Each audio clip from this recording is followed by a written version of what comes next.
বিসমিল্লাহির রহমানির রহিম। যারা আমার সঙ্গে আছেন সবাইকে আসসালামু আলাইকুম।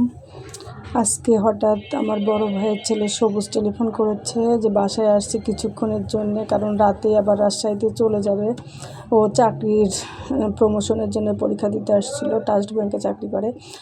আর ও কিছুদিন আগে থাইল্যান্ডে গিয়েছিল, সেখান থেকে আমার মেয়েদের জন্য কিছু গিফট এনেছে, আর সাথে আমার মেয়েদের পছন্দের খাবার দাবারও এনেছে। কিন্তু ও কিছুই খায়নি, 1 ঘন্টার মতো ছিল, কারণ ও ওর কলিগদের সাথে এসেছে, ওদের সাথেই চলে যাবে। তারা নিউ মার্কেটে অপেক্ষা করছে, এর জন্য আর দেরি করতে পারলো না। যা হোক, সবাই চায় আমার মেয়েদের খুশি করতে, সে যে যার মতো করে, যার যেমন সাধ্য তেমনই ভাবে সবসময় চায় আমার মেয়েদের খুশি রাখতে। কারণ সবাই জানে যে বাবার আদর থেকে বঞ্চিত মেয়েদের একটু যদি ভালোবাসা পায় অনেক খুশি হবে। তো আমার মেয়েদের পছন্দের খাবার নিয়ে এসেছে, আর ও ওর বোনদের খুবই ভালোবাসে।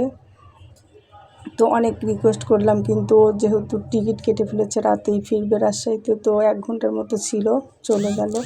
আর এইদিকে আমি সেই টেনশনে থাকি সব সময়। তো টেনশনে থাকতে থাকতে আমার মাছ ভাজা পুড়ে গেছে, সেটাও দেখাবো। আর আমার ভাজতে হচ্ছে, জানে যে আমি মিষ্টি জিনিস খুবই পছন্দ করি, তো আমার জন্য রসমালাই এনেছিল।